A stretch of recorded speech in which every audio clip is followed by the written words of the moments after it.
Welcome to episode 74 of DYWTSB. I'm Mort, and as always, I've got Queen and Foss with me tonight. Hi, everybody. What's up, world? Sorry, I sound like crap.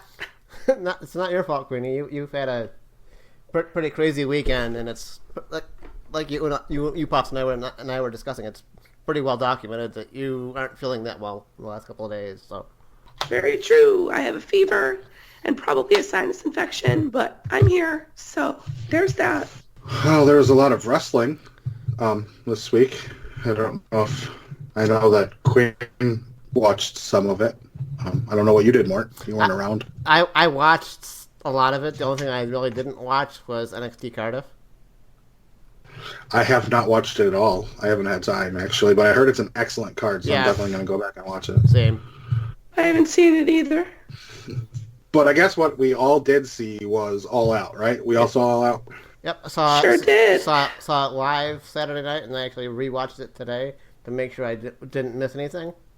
I actually had a fun experience. I watched it at StarCast in the viewing party. So I got to see it on two really big screens. At first, we started off with one big screen, but the feed kept screwing up, and we watched it in Spanish for a little bit. Didn't know what anybody was saying, so then they moved us to a different room and watched it there. I missed about an hour of it because I had a family issue and something else that I needed to take care of when I was 200 miles away from home.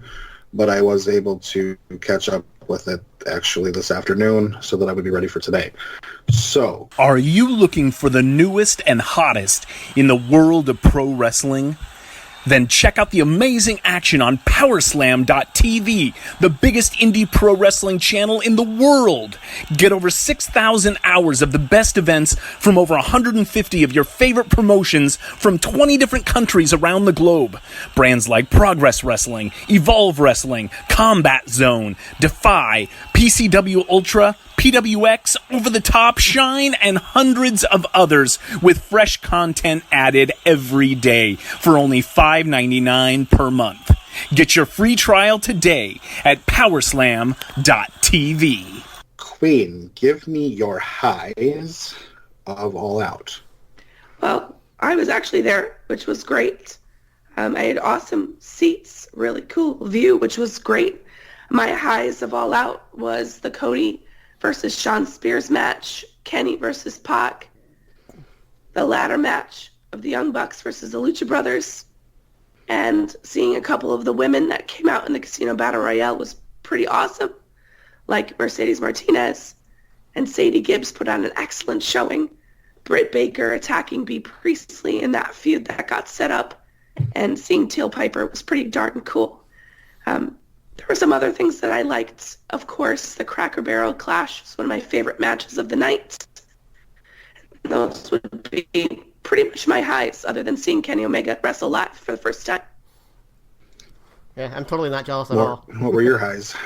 Pretty much the same thing as Queen, Pac versus Kenny, the Cracker Barrel Clash, the Riho versus Shida match I thoroughly enjoyed, Kenny versus Shawn Spears, Lucha Brothers versus the Young Bucks.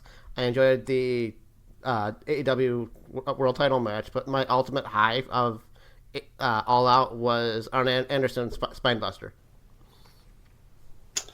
It's a very cool moment.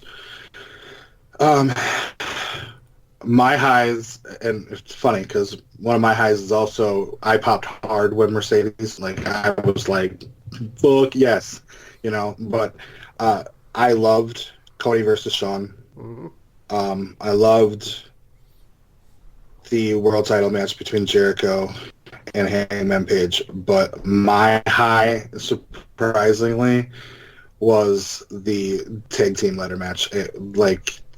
That is four people that I don't know how they're walking. It's ridiculous, the things that they put themselves through. At one point, I think it was it Nick Jackson, I think, took his head straight through a table because he mistimed and his feet hit the top ropes, and I was like, that man's dead. Yep. Ridiculous. And then the Canadian Destroyer off the ladder. Oh, Jesus, yes. So, yeah, that was, and, I'm not, tag team wrestling isn't always my number one thing, but that was my all-time high for All Out. Now, let's get to the nitty-gritty. Queen, I know you were there and it was super exciting, but did you have any low moments that you thought throughout the show? Yeah, I actually, while I thought this buy-in was the best buy-in that they've done, it still was a little lackluster. It was a little sloppy, in my opinion. I thought, what I've heard from a lot of people who watched it on screen, they missed a lot of camera angles. It was very botchy. There was some cool shit that I got to see that other people didn't see. So for that reason, I was a little annoyed. Plus, there was stuff that I couldn't see while being there, and I had really good seats. There was a lot of stuff happening that, there were people eliminated that I didn't know were eliminated. I was like, oh, shit, okay, cool. So that was that. And I really didn't like the Dark Order Best Friends match. And not to say that the wrestling was bad. It wasn't bad wrestling. It just didn't vibe for me. I also didn't like the Dark Order as much as I thought I was going to. They were better as Super Smash Bros. In the Indies than they are right now. So for me, it's a little disappointing because that's the real heel tag team. Right. And, I get that they're trying to, have a backup with Angelico and Jack Evans, but I don't buy them for heels for a second. The only thing I liked about this match was Orange Cassidy came out for a best friend's hug, and that was lovely. But other than that, I really didn't like it at all. And by the time I got to the Hangman Jericho match, I was a little gassed, and I was, really high off that ladder match, and I was expecting really great things from the main event, and it was good. It was all right, It wasn't the best thing on the planet, but it was decently good. I thought Hangman had some solid moments as well. Coming in on a horse was weird, but whatever. And the other low that I have was when they scared the shit out of Pharaoh with the fireworks. Yeah. I didn't like that very much at all. Yeah, those were my lows.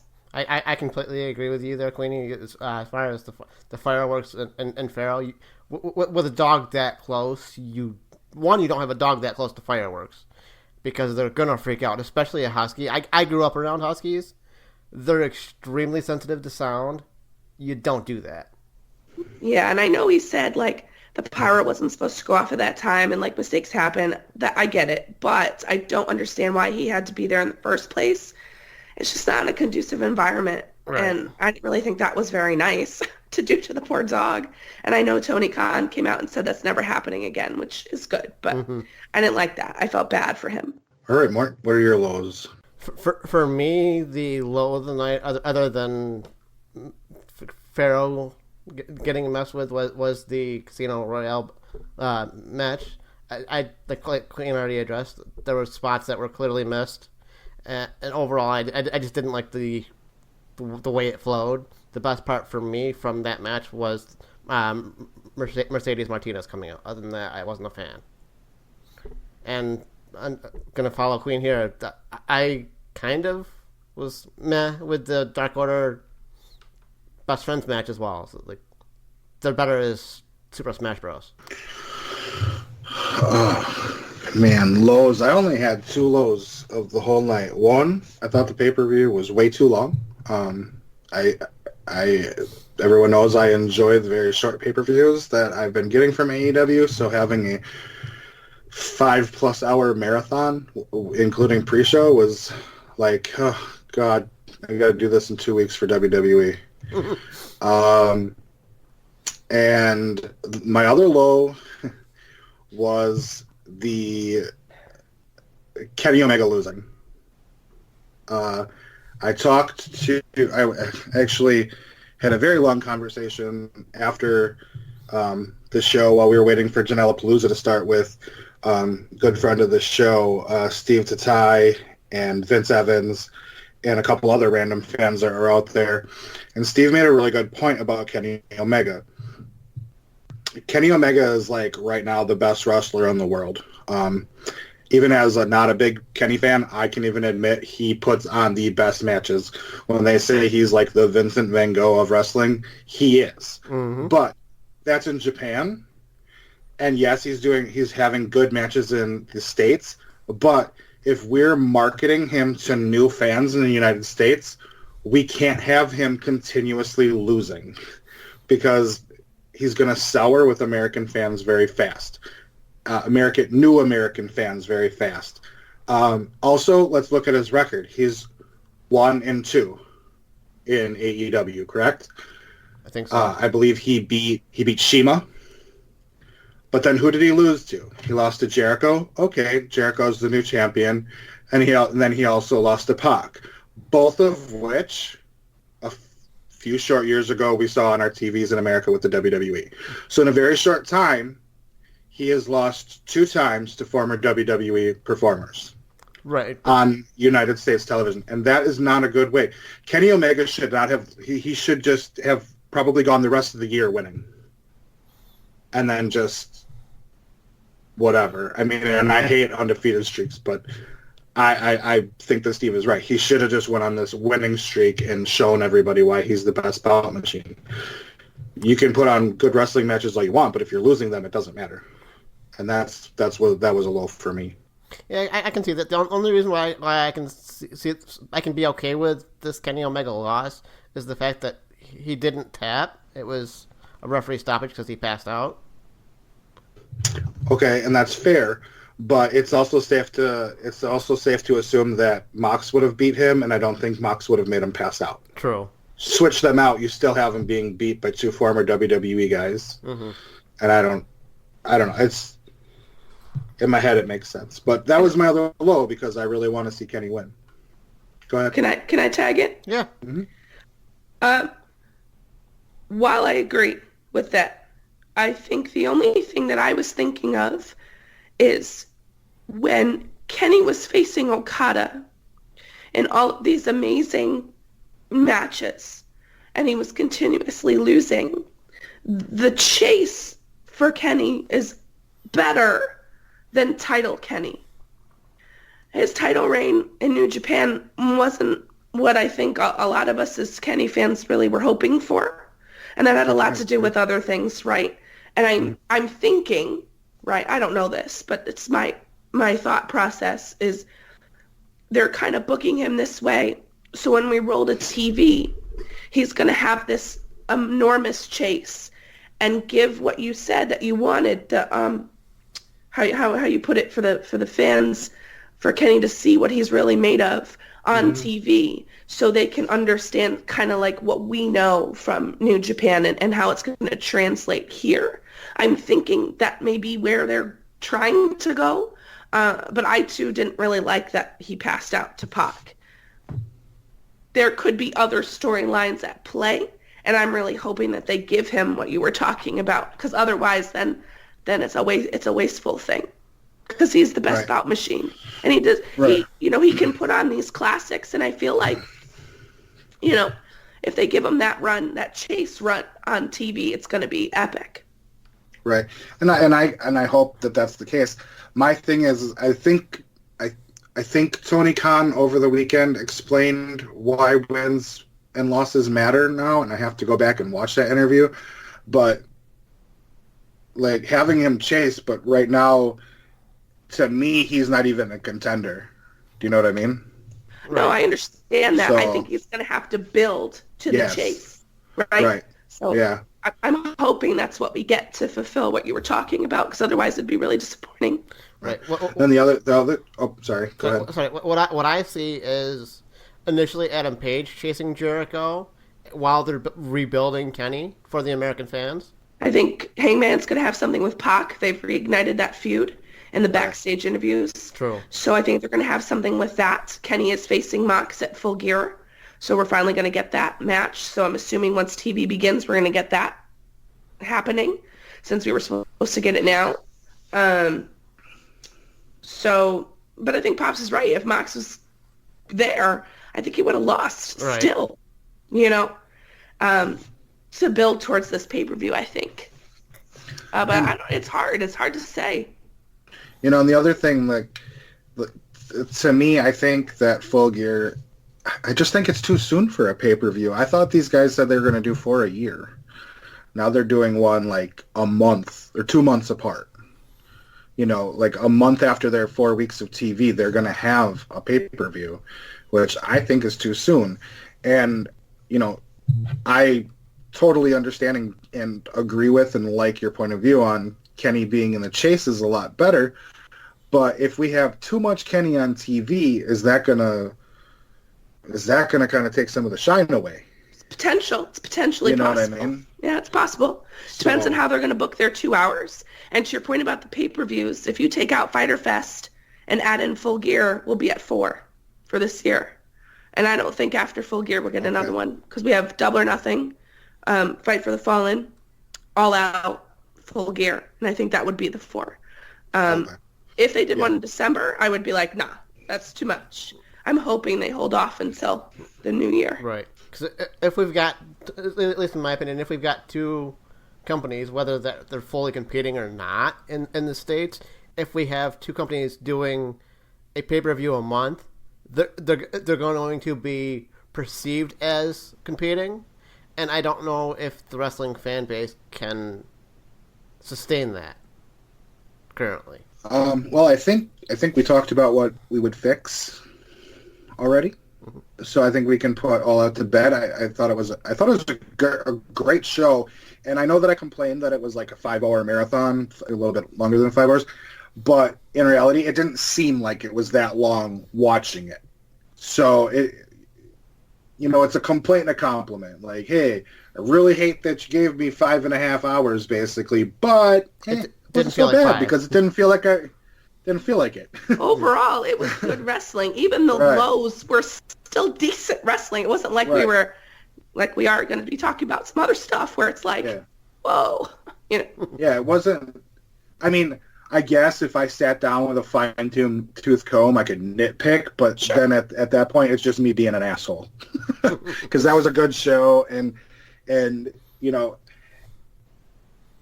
I really want to see Cardiff because I think that All Out was an excellent show, but a lot of people in the internet world are saying that Cardiff was just a notch better, and that to me is going to blow my mind because All Out was phenomenal. We saw a lot of phenomenal things. That I know going back to what we talked about, and I said that one thing I wanted was production. Missed a couple of things on the pre-show. That's fine. Production was great, but the women's match that they gave us was what I needed to see. Mm-hmm.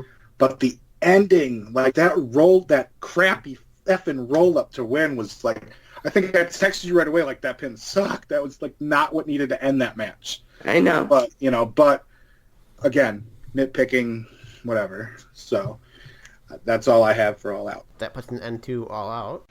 Hey everyone, it's your girl, the Queen of NE here, and I'm so excited to tell you that I have my own show, Queen's Court, over on Brainbuster Radio, a listener, interactive, and collaborative program in which I'll get to share my thoughts, opinions, bring you discussions with some really awesome folks, and turn you on to something that you may not have thought before from a different perspective.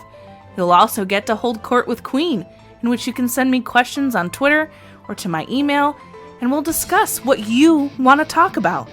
So please find me at the Queen of NE on Twitter and at Brainbuster Radio on all major platforms, iTunes, Spotify, Google Play, Podbean, we're everywhere.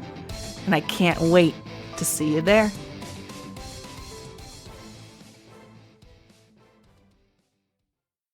On to the highs of Monday Night Raw. Okay, so my first high of Monday Night Raw was at the very beginning, surprisingly enough. No, it was not the contract signing, but it was AJ Styles telling Michael Cole to shut up or he'll slap his teeth down his throat. I was clapping very sickly from my couch, like, yes, honey, please do it. It was just perfect, and I loved everything about it. And the second thing I really loved was at the end, and that was, of course, Bayley turning heel and beating the shit with that chair. Yes, honey, work. Plus Sasha's outfit, whatever.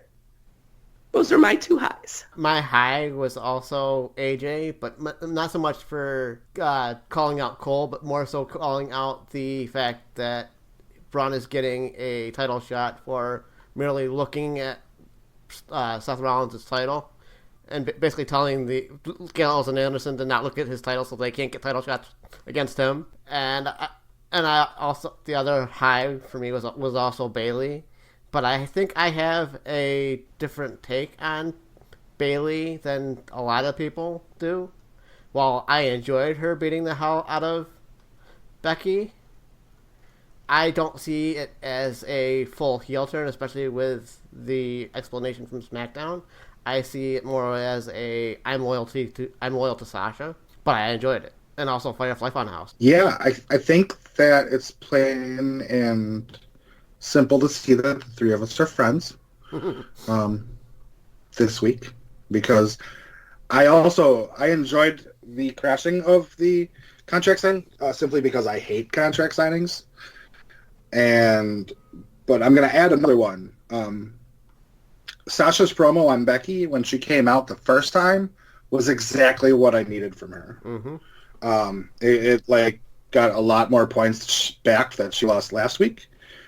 And while I liked Bailey, quote unquote, turning, about 3 segments before that, when she did that interview, I wrote simply, something is up with Bailey. It was very plain to see that something was going to go on.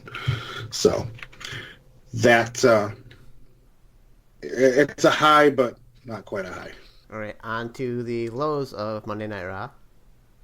Oh, this is fucking easy. The first one is Lacey Evans.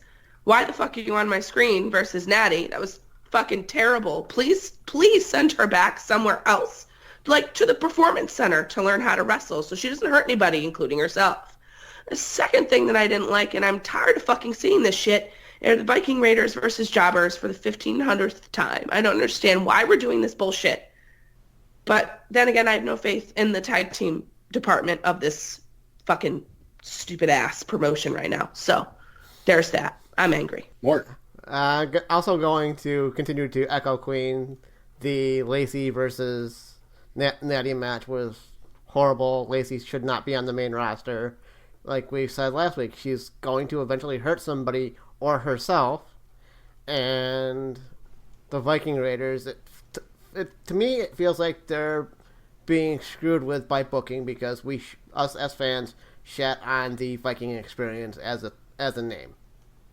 So they're being given nothing, and not even being put in positions to take anything. About you, Pops? Thanks. I'm very fearful that Corbin is going to become King of the Ring. Yeah. The only thing that's kind of making me think differently is that he put the crown on his head, and normally that foreshadowing kind of doesn't happen. I didn't care for the double pin finish. Didn't need to see a 3-way. I think it sullies the tournament. Just my opinion. And yeah, going back to Bailey, it was very clear to see that Bailey was going to do something. So those were my lows. Do we want to do the fixing of Raw or go to the highs and lows of SmackDown first? We gotta fix our problems first. Yeah, and it works. Like, when you throw it to Queen and then I throw it to you, somebody can throw it to me, so I'm not awkwardly sitting here waiting for somebody to... I tried. I know you did. I'm just like, I didn't know if he was done talking or not yet. Queen, how would you fix Monday Night Raw? I would pull Lacey Evans. Make her go to training. If they insist on keeping her, then she needs to be properly trained for a lot longer. I would also stop this nonsense with the Viking Raiders, and I would just have tag team matches with actual established tag teams that are on Monday Night Raw. Shocker! Why is that so hard to do? I don't know, but I would like to see that. As far as the other stuff you guys mentioned, fuck Baron Corbin, so whatever. And I don't know. I don't know how you fucking fix that, but you have them lose next week. That's how you fix that shit. Yeah, pretty much. You have them lose next week. Yeah, and don't foreshadow heel turns, dude. Let be a surprise. I feel like this is a really easy fixes. I don't know, like take just a little eraser and be like, don't do that, and do this instead. I feel like last week it was a little more complicated and involved. This week is easy. Take this out, put this in. Etch-a-sketch this, and you're all set. I would have actually had a clear finish between Samoa Joe and Ricochet, because I'm pretty sure the immediate fear for a lot of us was, oh fuck, they're going to be both pulled out of the tournament and Corbin's going to be given a bye. Not me. No, I wrote down double finish will lead to a three-way next week. Like, to me, that was just super obvious. Because it's Fucking WWE. three-ways. Right. Like, and any other promotion, they might be both double eliminated. But And I'm glad it ultimately is going to be a three-way, even though I would rather have a finish. But, and considering Corbin is who Corbin is, we would have had to have Ricochet beat Samoa Joe, which would have Badass Samoa lose yet another high-profile match. I think he's going to lose anyway. Oh, I know. But hopefully Corbin gets pinned next week, and it's not Joe taking the damn pin. Fingers crossed. I wouldn't mind seeing King Joe. I would love King Joe. Joe I would just be don't great. feel like they're going to do it. Do you have anything else to add to fix Monday Night Raw there, Pops? No, actually, because it wasn't a horrible show, so I think they're finally getting to where, if they continue this, it might just be a point where I get to just nitpick. Mm-hmm. So it's like Queen said, take this out, put this in, erase this, etch a sketch that, and, draw something new, and boom, you're done. It's a good show. Like, there was only those couple of things, like Bailey foreshadowing. That's her fault, because she can't cut a non-foreshadowing promo. Nope. Like, I knew her promo before she won the title. Like, it's, so send her back to promo school, I guess. I don't know. Yeah, so about anything other than that, that's it. On to the highs and lows of SmackDown. Remind me to say something when we get to the negatives. Okay. Hopefully I don't forget. The highs of SD Live, there were very little. Mm-hmm. But I like Chad Gable. That whole story is great. He's excellent. Excellent. And I love his new haircut. I love his new attitude, really. It's not a new attitude, but it's an improved attitude. And he was great in the ring, as usual. It's one of the best that they have, just underutilized. And Aleister Black. Anything Aleister Black right now, and he's kicking ass. The only thing is just a little too fast, because I wanted to see more. But those were the only two things that I liked on SmackDown. Guess what Mort's going to do? Mort's going to continue to echo Queenie the entire episode and go with Aleister Black and Shelton Benjamin, because that match was fun. And my second high of SmackDown was Chad Gable, because he's gone back to the attitude that I perceived him as having when he was in NXT. Sure, I may be small, but I can still kick your fucking ass, and I'm going to. What about you, Pops? Well, my high, like that. First of all, let's just let everybody know, Gable versus Andrade was incredible. Yep. To steal a line from Conrad, if anybody listening to this is going to go back and watch one match this week, go back and watch that one. It was incredible. I'm not even upset that Andrade lost. I think if Gable turned out to be the king of the ring after everyone has been on his ass and calling him Frodo and all this other shit, like, awesome. Yeah. Sign me up. I will bend the knee to King Gable. Whatever. Because I don't know if we've ever had a face king. I don't think so. Other than Hacksaw Jim Duggan, but whatever. And my other high was where this Roman Daniel story could go, but that needs a little fixing, so we'll get to that when we get to there. But that was it for the highs. And the lows for you, Queenie? See, if only SmackDown could do the shit Raw's doing, so I could just be like, take this out, move this, I just sketch that. No, fuck it. Erase the whole fucking thing. Except for those two things we just talked about. This is bullshit. Firstly, I'm very upset. Don't you dare tease a Bailey heel turn, and don't do it all the way. Fuck you. You take that ponytail out her head, you put her in black fucking clothing, and you give her Evil EO music, and you roll with that shit.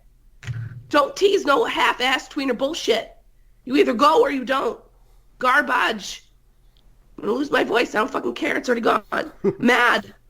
That's bullshit. If she's gonna go heel just like her bestie, Sasha, fuck this loyalty bullshit. What loyalty you got to her? She fucking left you, bitch. You man up right now. Or woman up right now. Whatever term you want to use. Becky uses the man. I don't fucking care. Get where you need to go. And let her go. Or don't do it. Keep her with that dumbass 80s ponytail and fucking hugging and blow up whatever the fuck those things are. Next. Hated Shinsuke Nakamura versus a jobber. This is the case, classic case of getting the man from Japan who could have done so many things, and they totally fucked it up. They fucked it up in NXT, and they're sure as shit fucking it up now. You want to see a real king of the ring? You go back and watch King Shinsuke Nakamura in New Japan. Then we'll talk, because this is some bullshit. Pissed. Plus, are you kidding? I can't. It's Intercontinental. Are you kidding? All right, I'm done. I'm going to say the Bailey thing was definitely not where they should have gone, because even though I had a feeling at the end of Raw it wasn't a full heel turn, it was just loyalty to Sasha, but that fucking promo on SmackDown confirmed it for me that she's not a full heel. She's a babyface that happens to be loyal to a heel, which that makes no fucking sense.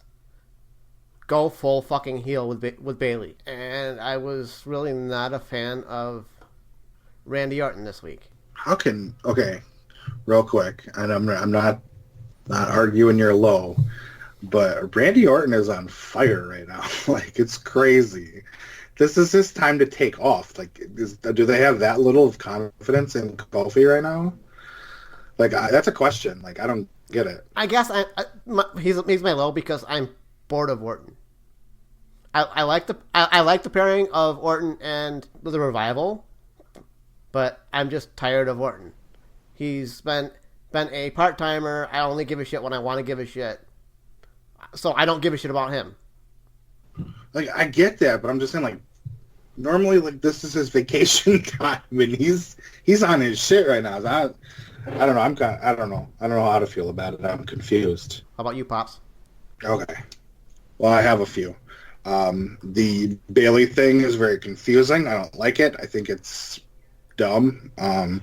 Aleister Black had a great match with his top button, which is a low for me because I feel like just rip the damn button off because he struggled with that button in that promo.